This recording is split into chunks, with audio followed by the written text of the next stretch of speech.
What's going on, guys? So I am out here at Camper Clinic RV in Rockport, Texas, and we're about to take a look at this Montana High Country mid-bunk. This is one of my very favorite floor plans for a mid-bunk, and I know you're going to love it if you love mid-bunks as much as I do. Now, there are a few things that I'd like to see different about it, but overall, as it comes to the entire layout, this is probably one of my favorite layouts. So hang tight, you're not going to want to miss this video.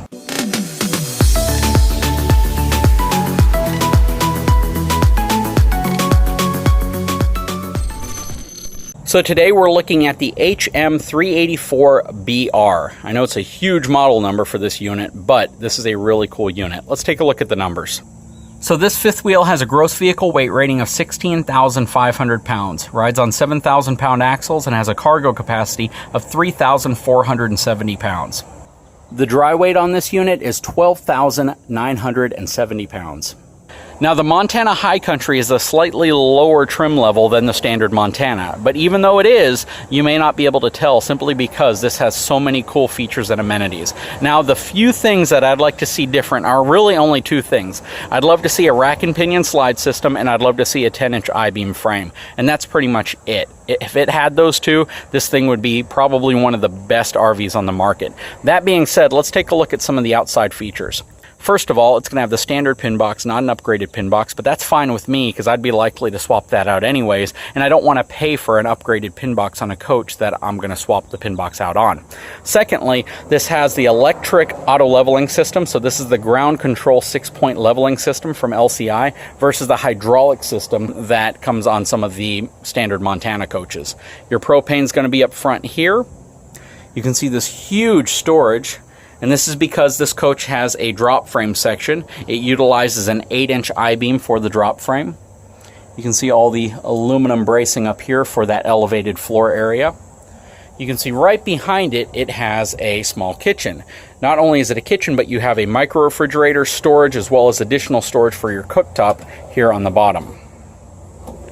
Very cool. This is a really nice outside kitchen area. I do wish it had a sink or at least a shower connection on it, something that you could use to maybe spray off fish, something you're done cooking, or if you're throwing ribs and your hands are dirty, you can kind of wash them off before you go into the coach.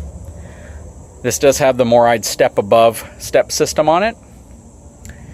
Utilizes F-rated tires, and you can see the Road Armor suspension system equalizer there in the center. Has a 12-inch main I-beam frame. Again, cable-driven slide system. On the back of the coach, you can see you have an exterior shower back here, plus a 2-inch receiver. This is a cargo receiver. It is not a towing receiver, so you'd want to put a cargo rack, and that's the same with pretty much all of these, except for a few that are rated to tow.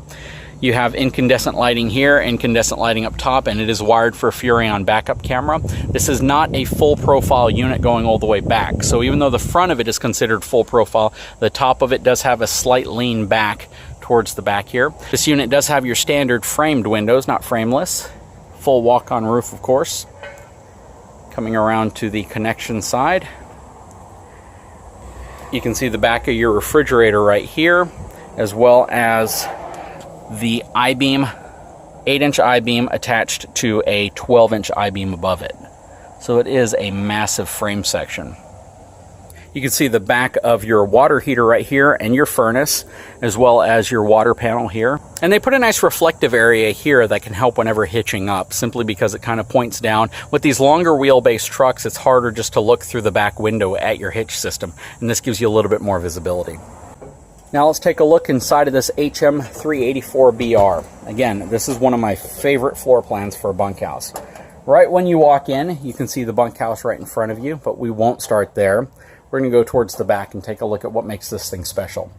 First of all, I know some people are fond of lighter tones and some people are fond of darker tones. I'm personally fond of darker tones, but I do think a lighter toned floor would have looked really nice in here. However, this is a very, very attractive package. Everything inside of here looks really nice. You have huge windows here, really nice trimmed off lighting, really nice window valances. Everything in here is really nice. Plus, you can see your Whisper Quiet air conditioning system up here. You can see it has the day-night roller shades. Really nice dark sofa and theater-style seating with end tables at the ends of the sofa. Not everyone does that. Huge window back here, plus storage above it. as well as a relatively small TV, so it's a 40-inch TV, and one of the reasons they did that was they felt sacrificing some of your TV size would actually benefit you in the long run because it gives you more countertop space. You got your fireplace, your electronics are all going to be in there with your speakers, more cabinetry on top. But look at all the countertop space you have in this coach because they went to a smaller TV and they were able to open up some of the space on this side. I absolutely love how the kitchen is laid out in this specific fifth wheel. I love the fact that you have a nice size island, but then they give you additional storage at the end of the island with this flip up section, as well as an area for your coffee station, more storage above it, lots of cabinets and drawers, and you have a nice pantry here. So this specific unit was equipped with a gas electric refrigerator. You can opt for a residential refrigerator in this coach as well. It's just a different model number, but that's really the only thing that's different. Nice freestanding dinette table. And I love the fact that the chairs are already out here, whereas some units you have to go to the back and unfold chairs, and I like that they give you all 4 chairs already in place.